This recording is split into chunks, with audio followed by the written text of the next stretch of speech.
Welcome to That Davis Show. I am your host, Kenneth Davis. Follow me at That's Davis. Of course, I'm always accompanied by the charming, the ruggedly handsome Ryan Bukoveski. Stop it. Follow him. So follow him at Ryan B Ski and Ryan B Ski 1 on Instagram. We got a lot to get into. The NFL trade deadline ended about 2 hours ago. Right now, How it's about those 5:15. Bears moves? I mean, aggressive, right? So aggressive. Unloaded the whole team. Oh, wait, they brought in a whole new squad. All right. We definitely Super have to Bears, talk Super about, Bowl. we definitely have to talk about the Bears' upcoming game against the Steelers in Pittsburgh. I'm gonna let you know right now. I have that as a victory.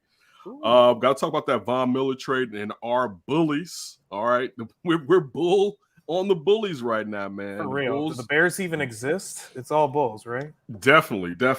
Speaking of the Bulls, also on Under Center this Friday, we're going to drop an interview with NBA, not just NBA, but Bulls play-by-play announcer Adam Amin. So make sure you check that out. And finally, we're going to talk a little bit about the World Series with Game 6 commencing tonight. How are you doing, Ryan Beaskey? Oh, we're live. We're going. I'm feeling great. We're almost through the midway of the week. Another show coming up later, and we got plenty of sports to discuss. So how could I be doing any worse? How about you, Kevin? How are you doing? I'm doing well. Now, I got to get, as we go off top, take from the top, the tippy. Off top?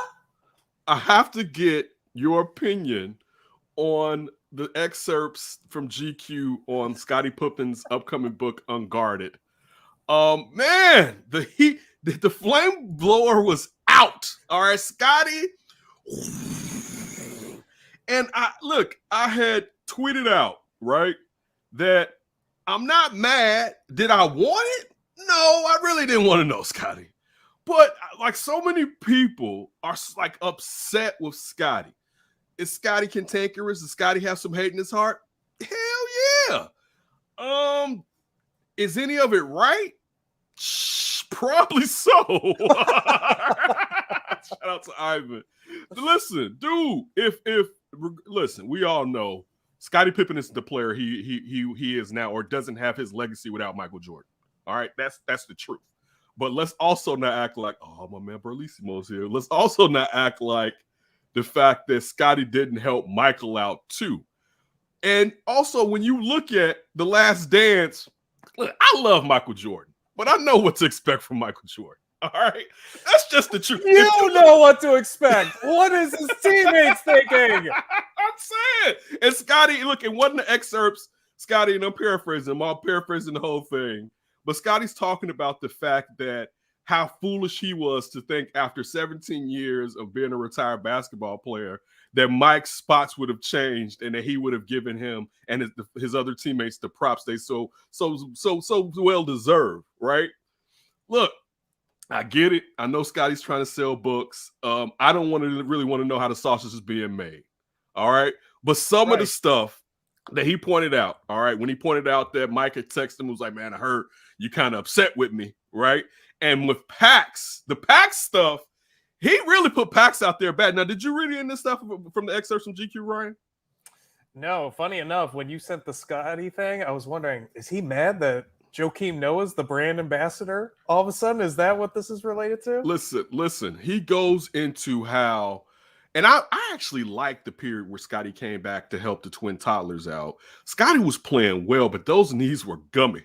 And he lasted all about 22 games. Right. And at the beginning of the year, Scottie was supposed to come off the bench. Scottie ended up starting, right? And if you know basketball, you can see just the craftiness and what he was doing. A lot of people just look at the points to figure out what's going on, but you could really see how he was controlling the game, being a point forward out there, right? But he talks about how Pax asked him to come back then to help Bill Cartwright and then fire Bill Cartwright 14 games into the season, right?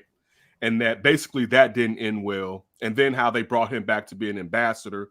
And he said that, that was basically just like being a mascot, which that's basically what being an ambassador is. All right, you're being a mascot. But Scottie wanted to have say in personnel.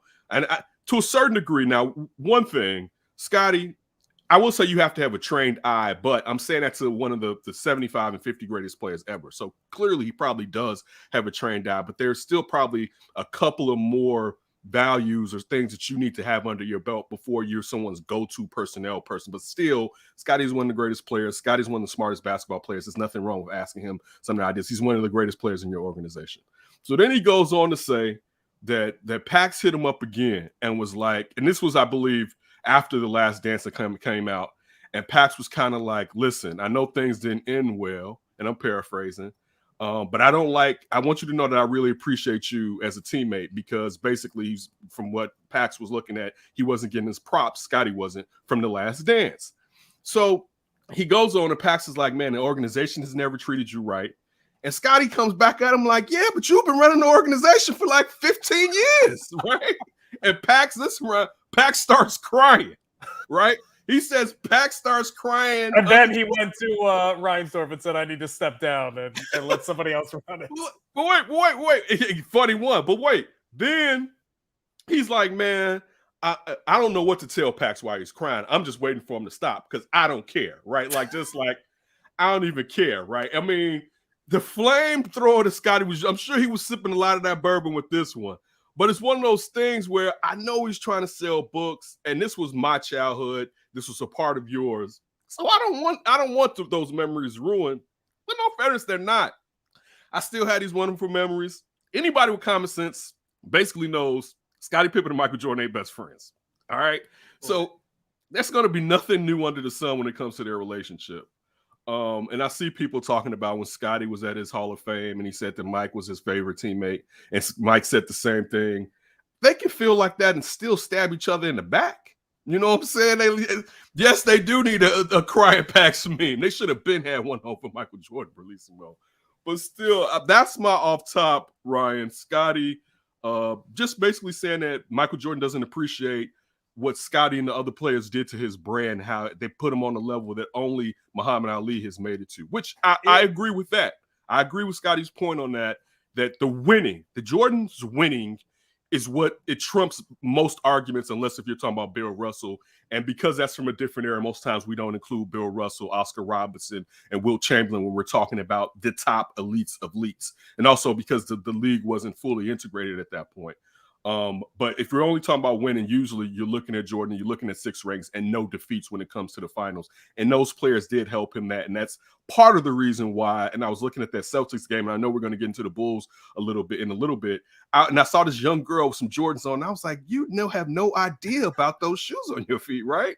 But they helped that. And it made Jordan a billionaire, So I do understand why, if Michael Jordan is having this documentary, was it 5-part or 6 parts? I can't remember. But during the pandemic, for anybody, this was like Versus, but pumped up on steroids, mega. And Jordan's doing the ode to myself, and he's not giving props to his guys.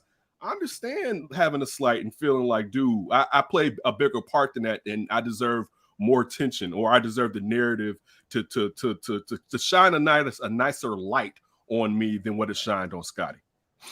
By the way, is Scottie like trying a tactic here? It was 10 episodes, by the way.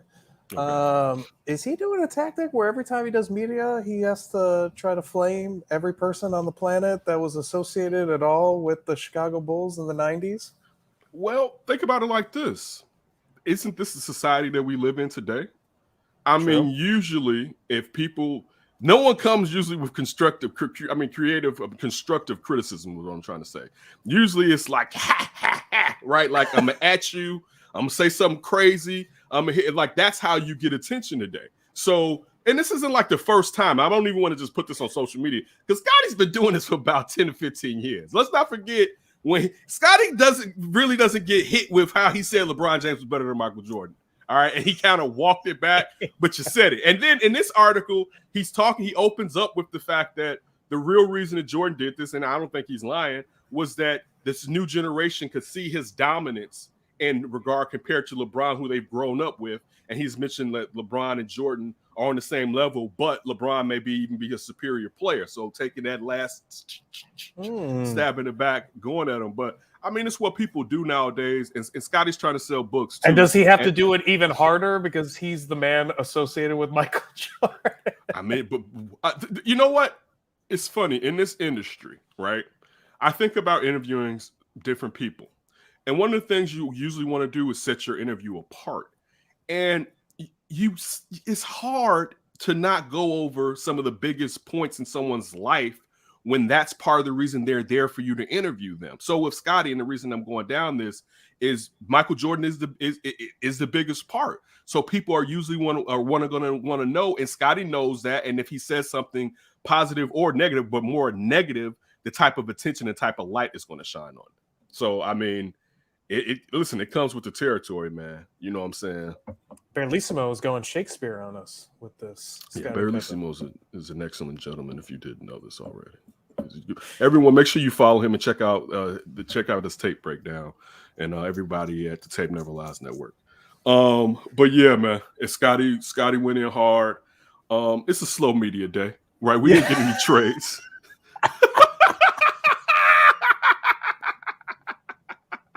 Wait, I'm looking at the way. I'm running down these comments. He said Shea McCullough helped Tom Brady win a Super Bowl, apparently.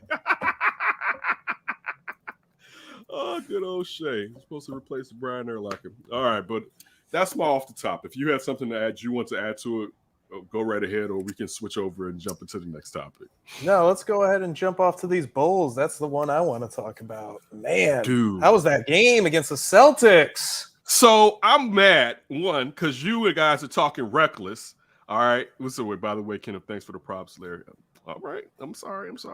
But look, I was watching that game, and you and D are starting to talk about Ayo. And first of all, y'all was reckless with y'all comparisons. All right. D said Jimmy Butler, and I'm like, whoa, Jimmy Butler is bigger than him. All right. Like, if you're just using the comp of the type of style of play, I was just pointing that out. But I didn't really want to look at y'all texts because I thought you were going to say what was happening with the game. I'm not in real time, right? So in the third quarter, first of all, for anybody who didn't see the game, the Bulls jumped out in the first quarter. I don't know if it was the first or second quarter. I think it was the first quarter. The Bulls had a 11-point lead at one point on the Celtics. I mean, they were hot from the 3-point line. Hot. Yeah, Lonzo was 3 of 3 initially, I believe, and I believe DeMar wasn't that far behind. Zach was cold the whole first half. We all know. I mean, you could say he's cold all the way to the fourth quarter. Yeah, you can basically say that. All right. The Bulls go down at one point by 19. Their reserves, along with Zach, bring them back. I hate to go back to the championship Bulls. But what it reminded me, and this lets you know sometimes with your sample size being small and only to what you've come up with, it reminded me of when the Bulls came back on the Blazers in Game 6, and like Bobby Hansen, Pippen was the only guy out there with like Bobby Hansen, Stacey King. I don't remember who was playing the point. If BJ at this point, BJ was BJ starting? No, BJ wasn't starting. At this point, was BJ starting? BJ may have been starting, which I was mad. I was mad when BJ took Paxson's job, but they had reserves out, and it looked like the Bulls were going. We were going to go game 7, right? It was here in Chicago. It seemed like, damn, we're going to end up going to game 7, whatever, right? And they came back, and we won that game and won that championship. This is the Bulls' second championship, right? And that's how last night, and again, that was a championship. This is a game on a Monday night in Boston at the beginning of the season. But for them to come back and run Boston down in the fashion that they did last night, with how well now Brown went cold towards the end of the game. Tatum was giving the business all over the damn court last night. Brown did too. Brown got so hot. Jaylen Brown was so hot, it was ridiculous at one point. He basically got them. He erased that lead basically himself, Jaylen Brown. Right. You know what I'm saying? So for them to come back, for DeMar to put on the game that he put on, for Zach LaVine, who was ice cold, to get his shit together, all right, and to propel that team to a victory. And the defensive clampdown all of a sudden. Just all of a sudden, it was like, if it wasn't Jason Tatum, they couldn't do nothing. Exactly. Now, and then, listen, the Bulls frustrated them so much, Marcus Smart snapped after the game, all right? That's how frustrated. Marcus Smart was like, these in Memphis need to start passing, all right? They can score and all that. They need to give me the ball. I was in the corner, man. Marcus Smart was hot, right? Like, dude, I wasn't expecting to take this L, and you would too, because for the most part, they're looking at this as, oh, this is a victory. We're going home tonight. I'm going to enjoy Right. myself. And then it's snatched from your ass in the fashion that it was. And we're starting also to find out this Bulls team's legit. Now, I still, because I was recording today, I didn't get the opportunity. I was going to watch the Utah game in between when we were supposed to record this show and the 2 shows that I recorded already, right? I still have to watch that one. But last night, I finally got to finish because I was in the 4th quarter of the Knicks game, right? So I'm only one game that I haven't seen this year, and I'm trying to get them all in. So not just because I want to watch it, but also I know that I'm talking about when I'm sitting on here, like, because if these games are worth savoring and taking your time. Last year it wasn't. Last year I was delete. I was watching them and I'm like, why am I still watching this? Like, I at one point asked myself last year, who the hell is asking for this content, right? Nobody is like, man, but let's talk about the Bulls, right? For the most part, unless we were saying something terrible about the team. So now to have this team who, and we've both said it here, you and I, as far as we didn't think they were going to be in a play-in. We thought they were going to be better. You know what I'm saying? I had them at 5. We're thinking, 4 or 5. 4 or 5, 6 4 or at the 5. lowest. And that 4 is looking even better. You know what I'm saying? You man, the job that they've done so far, and it's sad that Patrick Williams is out for this season. You haven't even gotten Kobe White back. Ayu Dosunmu is out there as a young kid coming out of college, filling in a role that you need on a weekend bench. You know what I'm saying? The Javonte Green. All right. Woo. I love Javonte Green. And this is the crazy part. I wanted to have this conversation here, and I didn't. And I failed everyone on this, and I should have. I was thinking last week that it may be time for Javonte Green to start, right? Mm-hmm. And let Patrick Williams come off the bench or whatever. That's kind of what I was thinking about. And if he plays it well enough, you can insert him back into the starting lineup. But just from what Green was given in the preseason and during this year, and for right now, you're not really trying to grow someone. You're trying to win. Like, I don't even tell me this. Majority of times as a Bull fan, you're looking at that team and you're like, man, who can they get for this dude, right? For said player on the team. I'm not even thinking about that watching this game. I'm not thinking about who's in this draft. All I'm thinking about is this team and what they can do. And it has been, dude, it's been about 5 or 6 years since I felt like that. Because you got to remember, even with Jimmy, at the end of it, we was like, what are we going to get? And by the end, I mean like the last 2.5 years. We were looking at what are you going to flip Jimmy for to start this whole thing? And it was becoming more and more apparent that you had to trade him, and we always know value starts going down at that point. Yeah, exactly. And Bellissimo says as good as they can be on offense, it's their proven on defense that everyone is selling as a weakness in preseason. Yeah, listen, the defense, if they can, and when I was talking to Adam Amin earlier today, make sure you check out that interview Friday. I asked him, I brought our conversation over to there, Ryan, as far as Lonzo and saying how early in the preseason, I was saying that it was contagious, his passing and his defense as far as getting in the lanes. And he said, yeah, when you see these players and the effort that they're giving, especially for players that aren't known as being defenders, you know what I'm saying? Right. Like even DeMar, I see really fighting out there. Vooch, I was going to say too. Like he's actually making a couple blocks and things like that. I constantly compare him to Valanciunas, and I think he's a much better defensive player than Valanciunas is. Okay. No, they still need a rim protector. Like that's going to young be Tony Bradley. Listen, at the beginning of that game, I was like, Tony Bradley don't know what the hell he's doing out here, right? At the beginning, it was like, damn it, son, get shit together, right? And then you started to see one from effort. He was decent, you know what I'm saying? But no, Tony Bradley's not going to be enough. They're going to need somebody. And I mean, but this is a question too. Let me ask you this: how far do you go this year? Because I don't think any of us thinking they're winning a title, right? No, and I mean, maybe if Giannis and KD tear an ACL, you got to reprioritize. But I mean, you still have to go through whoever comes out of the West, right? So how much are you willing to give up when you don't have that much because you've traded away majority of your assets? And we still don't know from the Lonzo Ball signing, if the Bulls are going to get hit and lose a draft pick or not. So how far are you willing to go where maybe in the second round this year, I mean, upcoming draft, you may find somebody of value that's asking a lot that you'll find somebody that can get that many quality minutes. But if it's a one-dimensional guy where basically he's a rim runner and a rim protector, you may be able to pick up somebody like that. Yeah, and I wonder too, if let's say Kobe White, he said Ron Perkins. Go ahead. if Kobe White doesn't exactly fit, but he could be featured on that second unit, that might be your top tradable asset, because that's a guy that we keep talking about. AK didn't draft him, and he's gotten rid of basically everybody that wasn't here before other than Zach. So he's been looking to restart the team. And I don't know if you need a bench scorer as much as you need a rim protector and defensive guy, but you're right. You're going to need it. You're going to need a rim protector. I mean, you're going to need a bench scorer, because, I mean, you're going to go through droughts where you're going to go times where DeMar and Zach don't have it. You know what I'm saying? Like you saw that last night where Zach didn't have it. DeMar was on the bench. And I love Lonzo, but the problem with Lonzo sometimes is, shorty, you got to go get yours, right? Like sometimes you have to get it, you know what I'm saying? And as D said, you might want to keep I'm with D. I think you need scoring off the bench. And also, we're asking a lot of Io, because in a way, if you're saying, I would think that you're inferring. Well, it's more so like you have no first round picks. What are you going to trade away to even get some kind of rim protector of good value? Because I feel like Tony Bradley, his rim protection level, that's the type of value you can get without giving away any of your players, and it's just reliant on the assets that you have or some of the lower level players, which isn't going to make enough of a difference.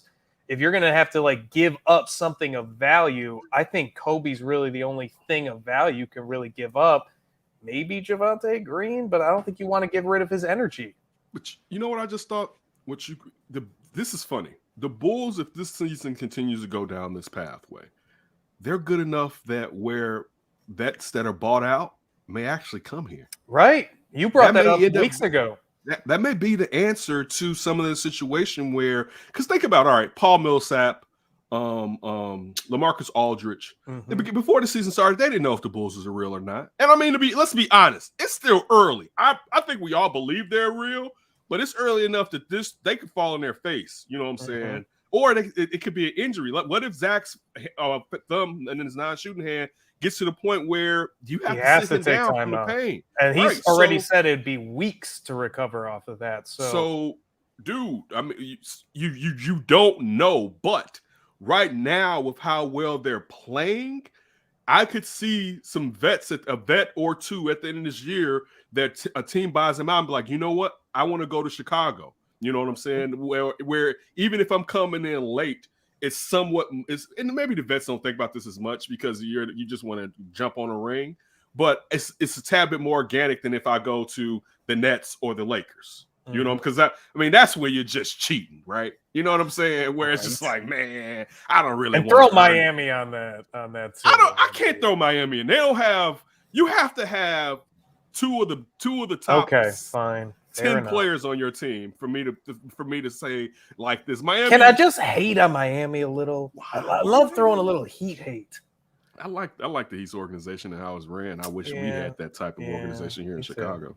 Can I just be bitter and jealousy? Like you can't. I will never stop you. I will never stop you from like a jilted lover. You do please do it. They stole my LeBron and Chris Bosh and Dwayne Wade.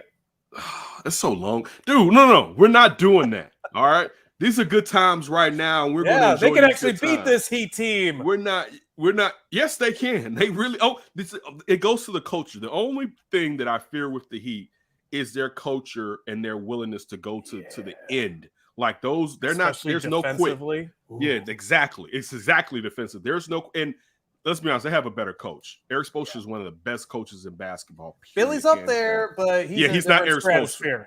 It's not Eric Spoelstra. Eric's in a different stratosphere. He's in the top 5, top 3. Yeah, as far as top coaches in the NBA. But I'm excited. I don't know, and it's funny. I don't know how I feel about these two games against against Philly, right?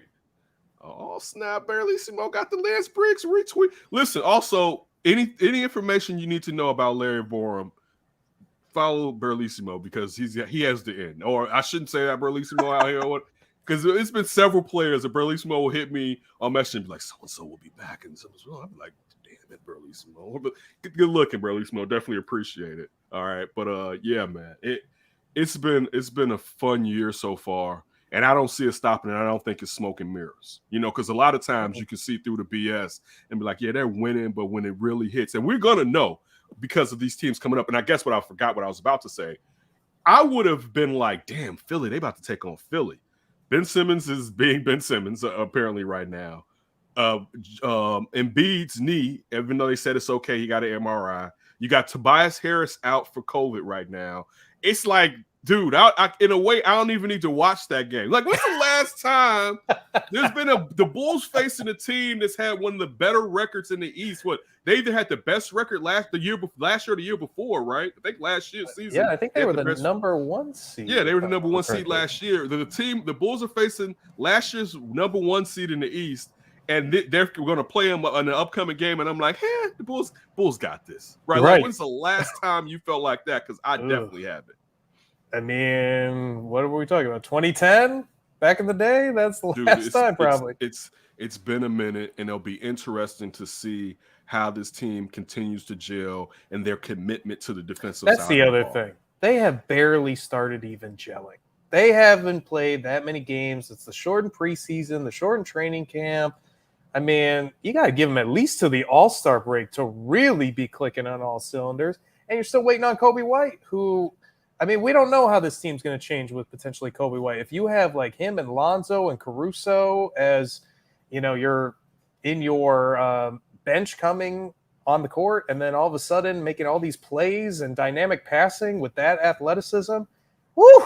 I mean, they could be scoring like crazy, and they already, with their starting five, are built to score. Like, they can do so many things. That part is legit. That's why the important part is the defensive side of the ball. Like, they can score, but they have to defend, man. They have to. If they stay, and I know there's going to be nights they're just not going to have the effort in them. All right, those have to be few and far between. They commit to playing defense, dude. It's about to be so sweet. Where does Ayo play when Kobe? Man, Burlesimo, I think. First of all, that's a good problem to have. That we're talking about. Great question right now. too. Yeah, good problem to have. It goes off of how well Ayo plays between now and when Kobe returns. So if he continues to be a smart ball handler, looking for the man up court, knocks down the perimeter shots, racing down the court, all right, and just playing fundamental basketball. If he continues to do that, I guess I'm giving him some of Kobe's minutes. All right. Now, because he's a rookie, even though he's a 3-year starter at college, but because he's a rookie, if he starts to kind of tamper down a little bit, I'm gonna let Kobe come in and rock. You know what I'm saying? Like, because one, to be honest with you, you want to grow Ayo, but you that can't be a feature of what you're doing this year. It has to come along with what you're doing, but it can't be a feature. Kind of going back to what I was saying about Patrick Williams and how I started to think like maybe he should come off the bench because Javonte Green, what he's giving you with just effort and energy, that's kind of what you need at this point in the game. And then you can kind of bring P. Will along. I feel the same way with Ayo. You know what I'm saying? So, I mean, if Ayo keeps playing like this, if it's me, he's taking some of Kobe's minutes. But if he doesn't, you got to let Kobe come in here and just and cook. You got to let Kobe come in and try to be Vinny in the microwave or this next generation Lou Williams. And I think the key in all of that, who's getting minutes and what, is what Billy is doing right now, how he's going to stagger everyone's minutes and get different combinations. And it already seems like Billy is the type of coach, he's going to let the game dictate. We've seen different bench guys featured in different matchups. It's not been like Ayo is my first guy off the bench, even though he's been mostly that guy.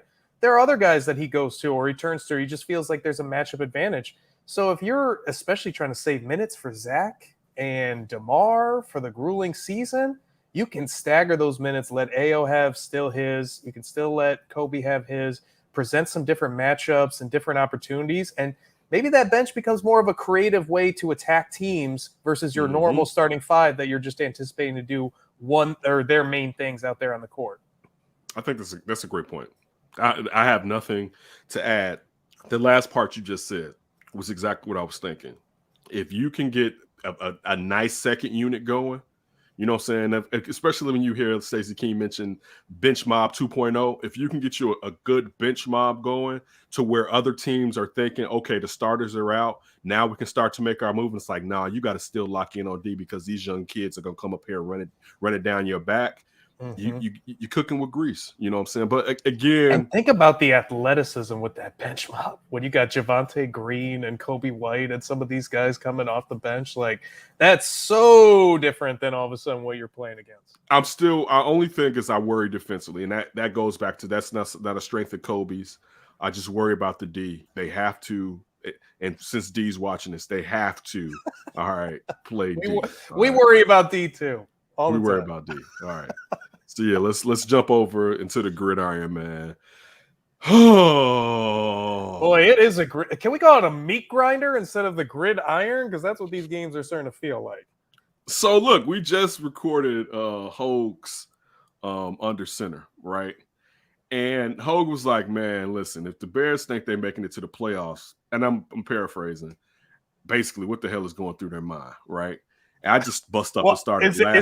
Is that with the thinking 6-game losing streak brought us together? Is that the same kind of thinking? Nothing can bring you together like losing. The league is jealous. They're jealous of what we have. You couldn't lose these many games and still keep a team together like Matt Nagy could. Look, he had their record going down for the remainder of the season being winning 3 out of the last 9 games. And that's not far-fetched. That's Detroit. That's one Viking game. And who else did he have them? Giants. He has them beating the Giants, right? They may win 2 other games, but it kind of goes back to, I think, something I said last week. They basically could only lose, really, if they want to make it to the playoffs, right? They have 5 losses already, right? 3 and 5. They can only really lose like 2 more games. And we all know that they're going to lose more than that. I mean, I guess absolute most 3, and you go 9 and 8. Like, you got to be at least above 500 if you're going to have any shot. And I don't even think that's a good shot. Right. Like, to your point, think about it. You got the NFC West, who's got one team that's got like or they all have 1 loss or whatever. Right. The Rams and the Cardinals, so they're going to take Rams up 1 Cards. spot. Right. You're still struggling within your own division against the Vikings. Right. NFC East, I don't know what the standings are just off the top of my head. But if Dallas is going to take that one. But if anybody's above 500, then you're competing with them. Think about it. You still have the Saints and the Bucks. Yep. And the Saints just took back a shot at winning the division still. Right. So I don't see it. All right. I don't see the Bears sneaking in like they were lucky enough to do last year. They've lost too many games. And you lost a tiebreak now to San Francisco. Great point.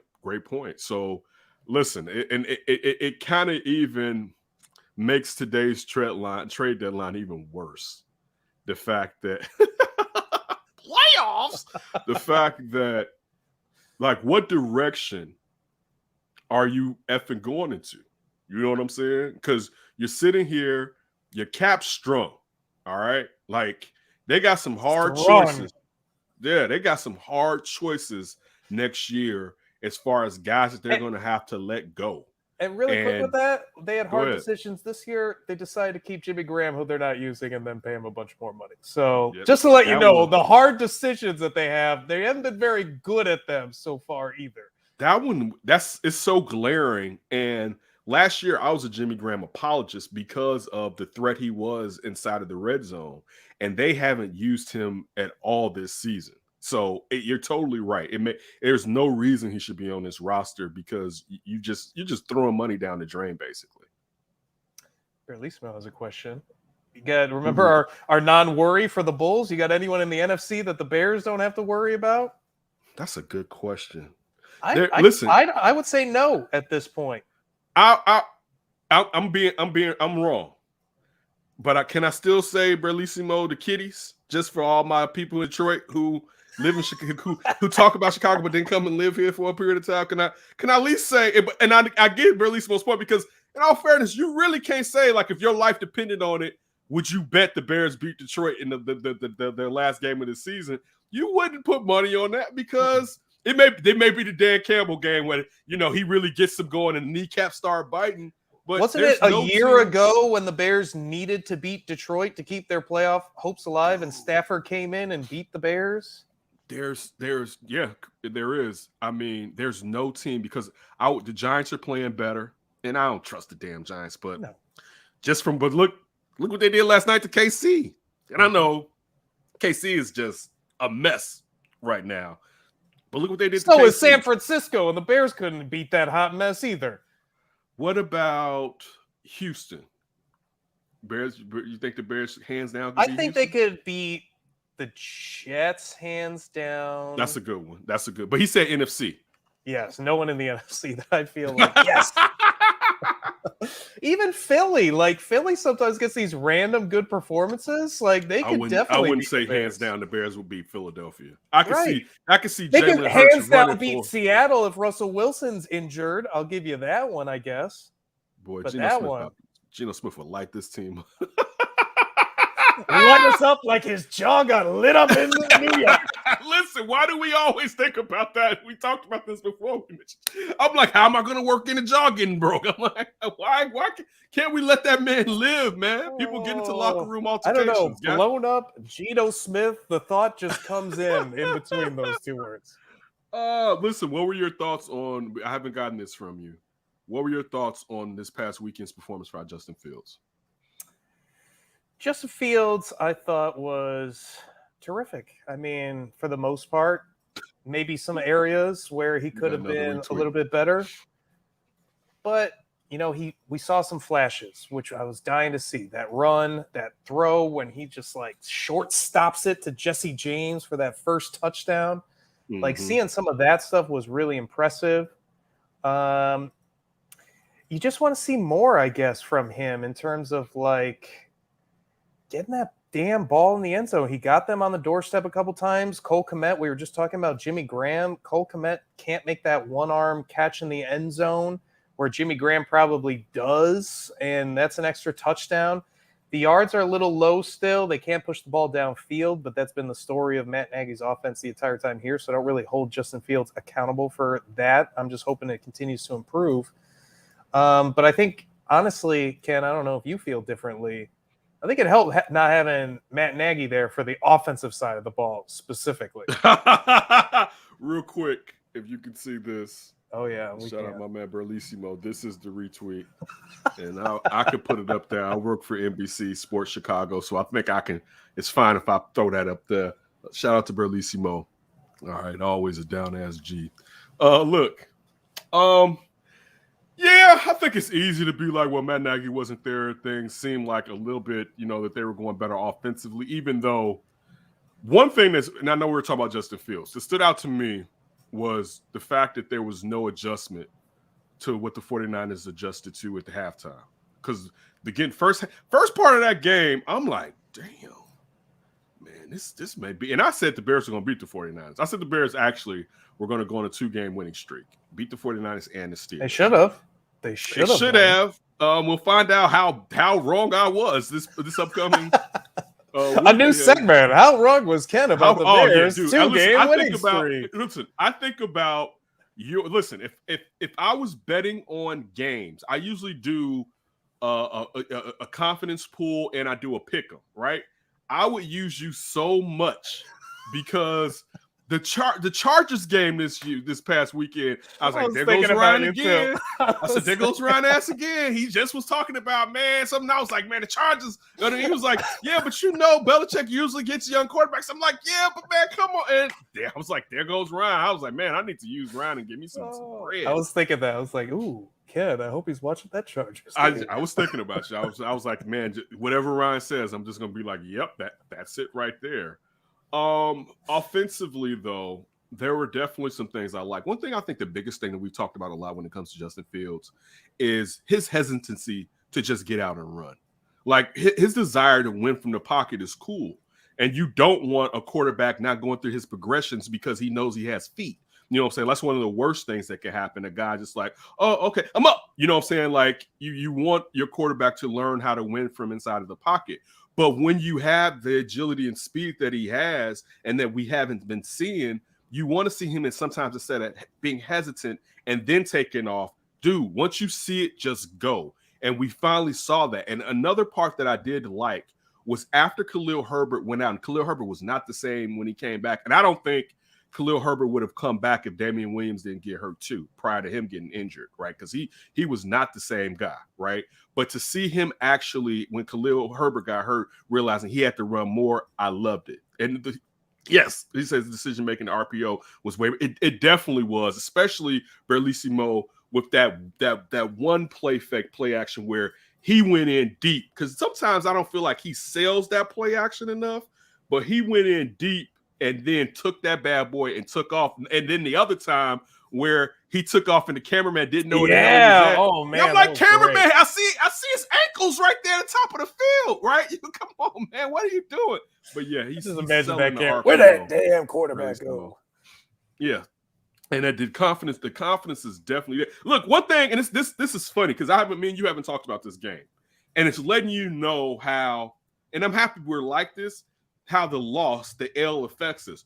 We had this whole time during the show have not mentioned that touchdown run by Justin Fields, right? Yeah. Which was the highlight, because in the first, it was such a highlight because you're looking at this as being the cherry on top of this victory. It was like the coming out party. You know what I'm saying? Like, oh, this is the full, before it was like soft opens, right? Mm-hmm. This is the full grand opening, and they squandered it.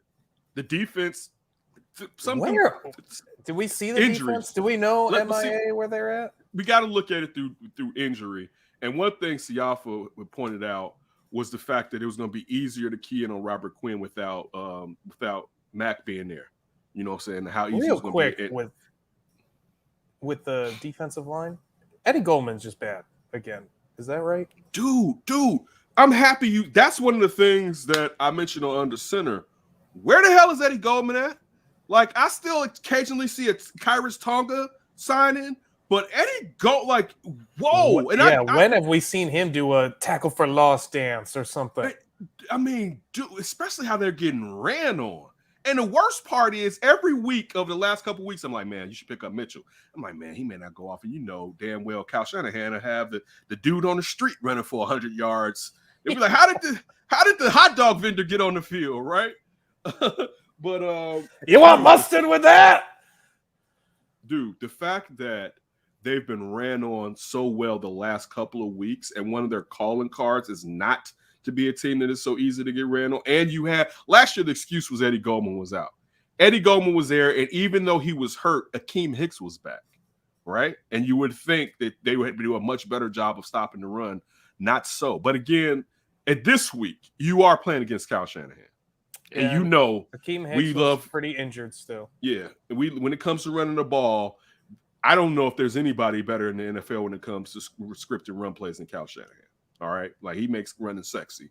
So that I will give Eddie Goldman a little bit of pass, but to your point, where the hell has Eddie Goldman been? And initially you could say it's rust. At this point, the rust should finally be gone, and we should start seeing you dominate in some of the fashions that you did prior to sitting out or opting out due to the pandemic.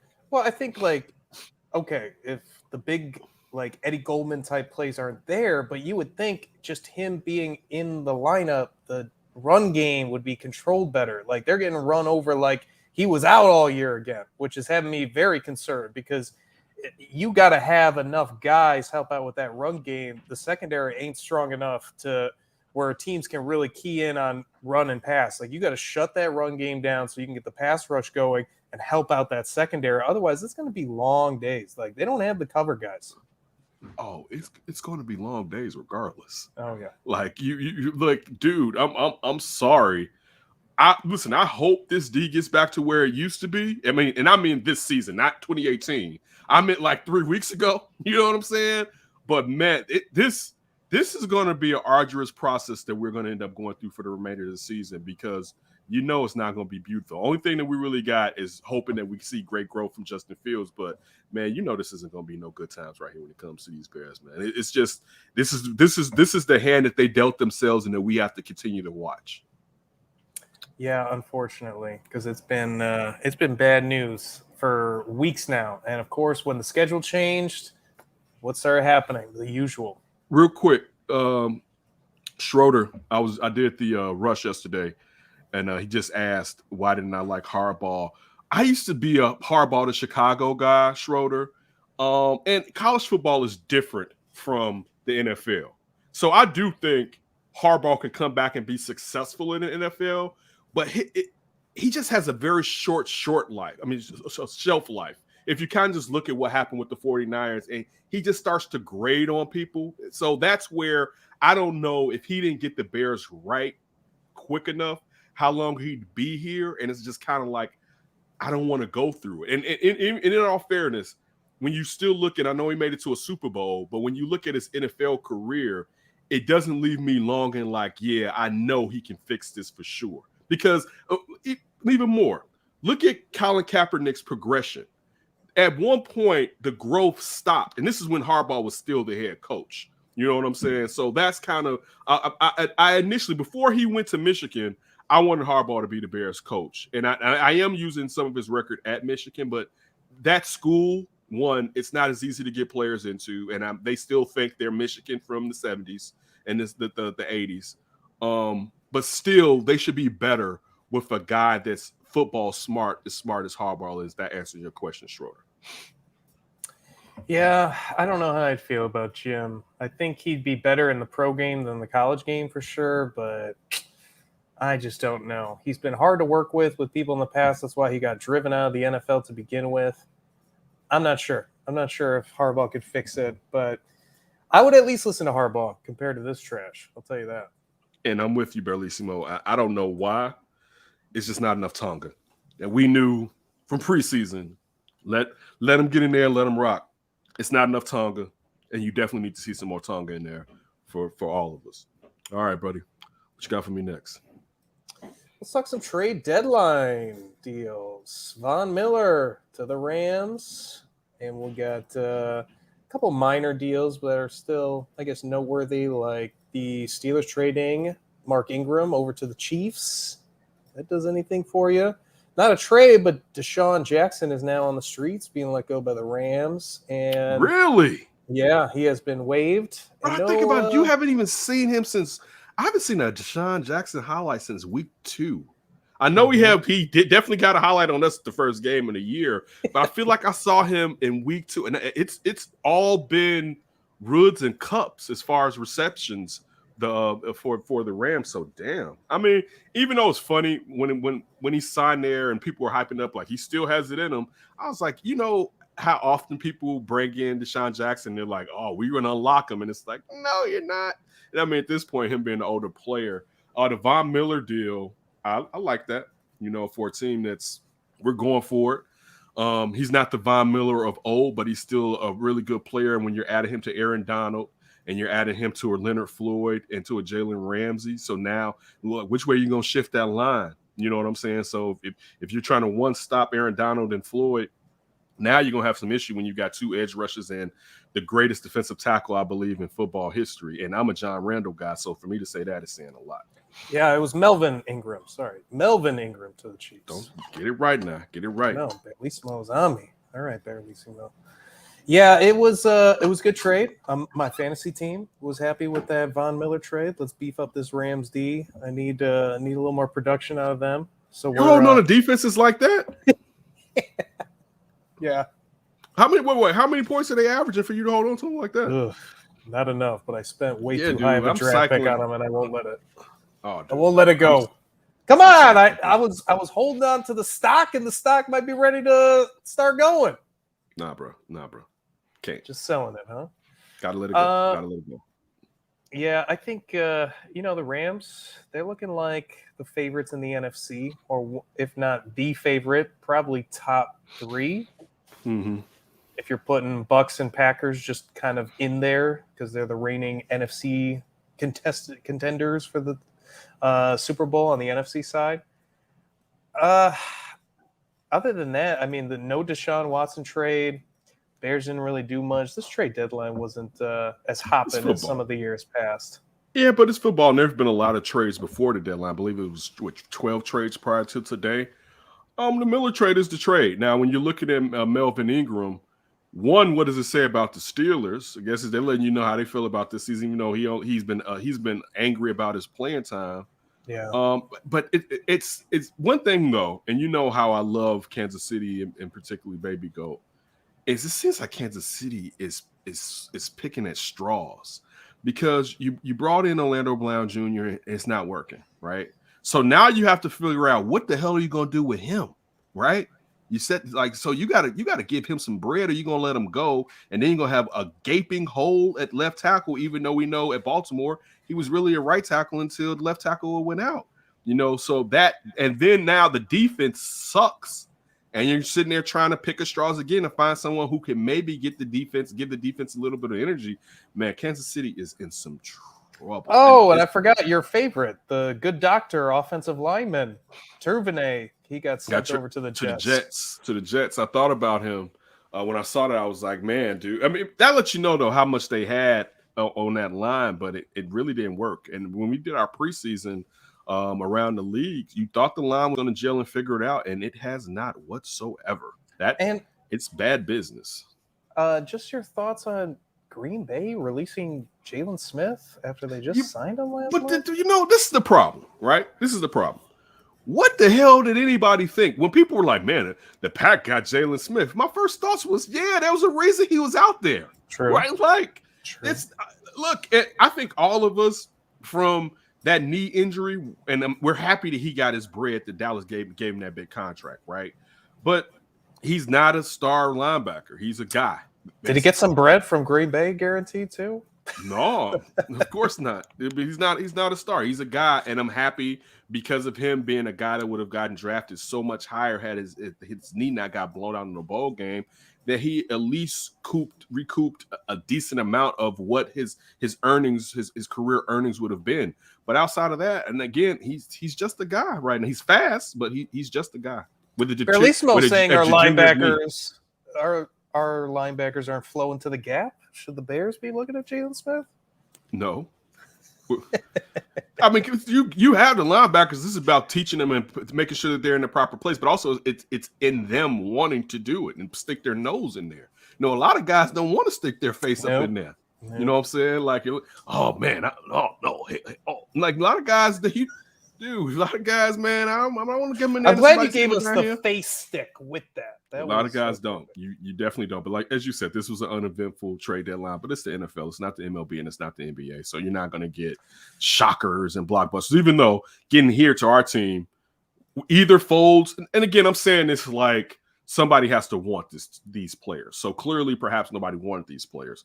But either Folds or Dalton shouldn't be here. I mean, like somebody should have moved. All right, like watch it was Matt Nagy. Like we couldn't move Andy. I owed him. But then again, it takes two to dance, and also teams may be looking at the money, the prorated money that's still on those contracts, and they may not want it. And the big part too, this isn't a situation where it's a cornerback or a running back. A quarterback has to know the playbook. So he wouldn't even come in unless that system, it was identical to a system he was playing with in the past, come in and be ready to start like in the next couple of weeks. And I guess we're talking about New Orleans as far as a team that perhaps would have traded for these guys since Jameis Winston went out. And that looked like it hurt. Little rumor, Phillip Rivers is open to return with the Saints. I get. And so y'all want to go back to not being able to throw down the field? They want to go back to dang gummit. Yeah, right. Gummit, like dang. I mean, I get. I mean, dude, with that defense though, like it's sad. I'm gonna tell you this: Sean Payton put too much stock into Jameis Winston. All right, like he did. It's just facts. He did. Like to think, and also I can say for Taysom Hill to think that he had settled the question on who's going to be the quarterback. Now he may be looking at it as a stopgap, so that may be his plan. And there's a long-term plan, which I'm sure he's probably going to work out in this offseason. But for you to have this team with Mike Thomas out this whole season so far, I know he's about to come back, right? Speaking of Scottie. That surgery right at the season. A la Shaq, right? Listen, I got hurt on company time. I'm going to heal up. I'm going to have my summer, damn it. Right, exactly. But to look at where that team is now, and you banked all of that on Jameis Winston, I don't think that was a sound decision, to be honest with you. And I mean, I get it, but you see Jameis Winston more than I see him, so you should know. And Sean Payton is clearly a smart play caller, but you put a lot on Jameis Winston and this window that you have. And we know how defensive windows close quickly. This window that you have. And listen, that's a team that's been cap hit. They think about where they are right now and the guys they had to let go because how they're so cap strong down there in New Orleans. And that's with Drew Brees' money was coming off the books and they were still so cap strong in New Orleans. So dude, that you're missing out on a great opportunity if it's me. I guess Phillip Rivers. To me, there's nobody really on the streets. Jameis, of course, is going to be mentioned, but with Jameis, you're thinking about the inaccuracy. And if I'm gonna play Jameis, and I'm definitely Taysom Hill isn't Jameis Winston, right?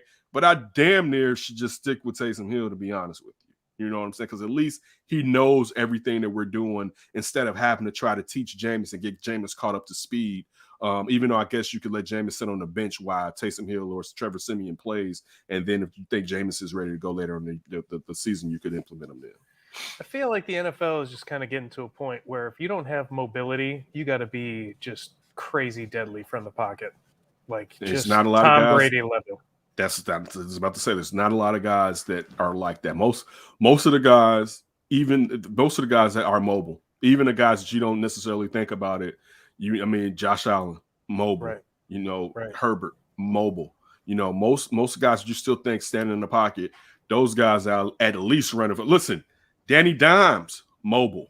Like you have to have some type of athleticism unless you are a scientist when it comes to just an assassin in the pocket. And there's very few people that get to even though he's mobile, Russell Wilson, but again, mobile. You know what I'm saying? But so usually, and now we're in the generation of you need to have athleticism along with what you can do inside of the pocket.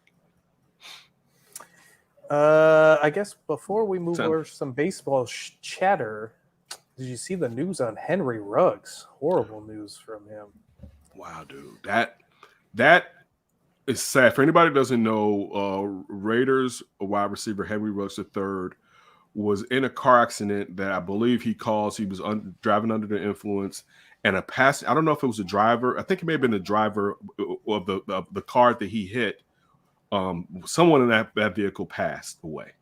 So he is currently being charged for DUI with murder. So, I mean, it's sad. You know what I'm saying? Like, it made me think about Little from the Rams. It made me think about Dante Stallworth. At least, I'll say this: Little didn't learn his lesson. He got caught with another DUI. So that's compounding a terrible situation. Sorry, when you don't know any better. You took a woman's life, took someone's mother away. I'm talking about Little, and you're still out there drinking and driving. And I'm sure the team provided Little with plenty opportunities as far as we can get somebody to drive you, so you don't have to worry to be here. This is before Uber was out or whatever. Dante Stallworth seemed like he learned. I mean, and he wasn't even. I don't believe Dante Stallworth was intoxicated. I think the dude. I don't think he was. Jaywalked. I think the dude jaywalked. I think the dude kind of jumped out on Dante Stallworth. He was down in Miami, I believe, when that unfortunate accident happened. Ruggs drinking and driving in the city of sin. Again, it doesn't have to be Las Vegas. It could just be a situation of being young and dumb. But you took someone's life, and now you've altered the trajectory of what your career may be, depending on jail time that you're going to end up getting. And I mean, the worst part still is. I think it's 10 to 20 years he can end up getting. The minimum is 2, the maximum is 20. And I mean, the key thing is someone's dead, and there's too many ways nowadays to get home without driving intoxicated, and especially in Vegas. Exactly. And I mean, one thing that we used to always say, since the inception of the show with Demise, myself, and you, was if morality doesn't work for you as far as don't do A because it's wrong, think about your money then. Like whatever it takes. Service. Yeah, whatever it takes for you to do the right thing, even if it's selfish, do the right thing. You know what I'm saying? Because you don't want to end up in a situation. I don't even know the last time, and I'm just growing up. I was even buzzed and behind the wheel. You know what I'm saying? To where it's just, and he's young. So that's, I'm not saying it's right or it's an excuse, but it's one of those things you just learn that's just bad business to say in general. So it's definitely sad, and I don't want to focus too. Unfortunately, when these situations happen, we focus more on the player instead of somebody died, and that person. One thing I was thinking, that person was driving, not thinking they were about to die, and all of a sudden, it's over. You know what I'm saying? And that can happen in any situation, but it's even worse when it happens because someone was doing something that they didn't have to do and they shouldn't have been doing, and they took your life. Yeah, something that so clearly never pays out, not worth doing. Right. So that's it's just it's terrible, to be honest with you. I mean, especially just from everything that's happening with Las Vegas, that team from the John Gruden situation, and actually I'm playing better. You know, it's like a rain cloud is following them. And again, I'm sorry, I did it again. Start focusing on the football instead of someone lost their freaking life, and that they're not coming back. You know, and that's just in general. And I get it. Sometimes you think maybe you're not that intoxicated, or maybe you can make it. Man, it's not worth it, because you're not just risking your life, you're risking other people's lives. And again, if that doesn't work for you, you're risking going to jail. And I mean, I like my freedom. I don't know how you feel about yours. Well said. Well said. So is it that time? It is that time. All right, Ryan, we just go up for grabs. Ryan B. Ski, what do you have for me? Well, it's Game 6 of the World Series tonight, so I want to get your pick and why, seeing as how we are officially baseball previewing the World Series now. Listen, you know what my pick is. I bet the you Dusty. thought. I bet Dustinator. you thought. Listen, I bet you were sitting there like, boy, Ken's about to be up out of here, right? This is about to be a gentleman sweep in this bad boy, right? We come what back. Dusty We got deserves. this one. We got this one. What now? With the Braves going with a lefty, right? Yeah, Max Fried, probably. And we got the lefty destroyers. You know, they may not be the lefty destroyers in the White Sox, but we got the lefty destroyers in the Astros. Max Fried's been getting destroyed his last couple of starts. I'm seeing a Game 7 where I'm seeing a Game 7. I'm gonna give you my prediction. My prediction is based off of heart and not smarts. All right. I see a Game 7. Manages. Oh, you SOB. I see a Game 7 where Dusty's face goes, the toothpick pops out of his mouth as he takes on the steps of the dugout, running, all right, to the pitcher's mound, as they have just won the Cheaters. Everyone, the Cheaters. I'm doing it for Dusty, y'all. I'm doing it, and Jose Altuve, because regardless of cheating, I still kind of love Jose Altuve. Can we get some poetic justice? They slip on the toothpick and they're done for next year. Jose Altuve rips open his shirt and he has the buzzer on him. Like, right. He slips on the toothpick and then the buzzer shuts. I have Houston winning tonight. But again, it's totally off of wanting to see Dusty Baker get a World Series champion. I mean, a World Series victory, or not victory, win the whole damn thing. Thank you, Berlissimo. What do you have, Ryan? You know, I am feeling the Astros tonight. I think the Astros are going to force a Game 7. They got some momentum. I don't know where Max, I guess he's got to have a good start eventually. It was dominant after the All-Star break, but as soon as he gets in these big games, this happened last year in the NLCS against the Dodgers. I mean, in these big games, happened this year, in the round prior, in the NLCS against the Dodgers, and now with the Astros, he gives up some big runs, some big chunks of runs, and John Smoltz was all about it last time when Fried pitched in this series. It's going to be a challenge because their guys are great fastball hitters, and they can stay off the breaking stuff, and they have a lot of guys like Yuli Gurriel that can hit it too. Michael Brantley, and it's going to be a real challenge for Max Fried because he relies on that deception, not necessarily the changing of the pitch or the width and break of the pitch. It's about having that same motion, same movement, and then you can't catch up to it because you're fooled. The Astros, they know how to handle that stuff, so I think that they're going to get off to a lead. I think it's going to be tough for the Braves to come back in this game, but if the Braves, get in that position, if they can wear down some of that bullpen, that Dusty has been dying because he's been using so many of his bullpen guys for so long, especially without Lance McCullers since the White Sox series.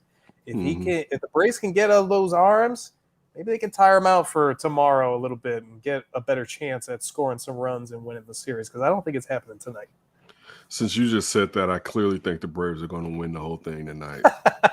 You coming over to this side lets me know that I'm not going to be happy at the What do you tonight. mean? We just talked about my NFL predictions are on par. Maybe NFL predictions.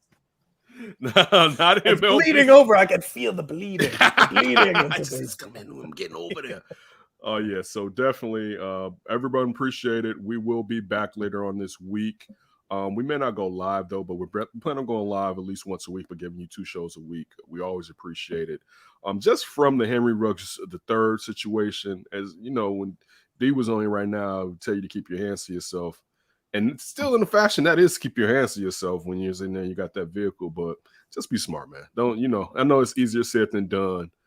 Put other people above yourself, man. And it's just a sad situation. So everybody be safe. And as always, don't do anything stupid until you hear from us again. And then still don't do anything stupid.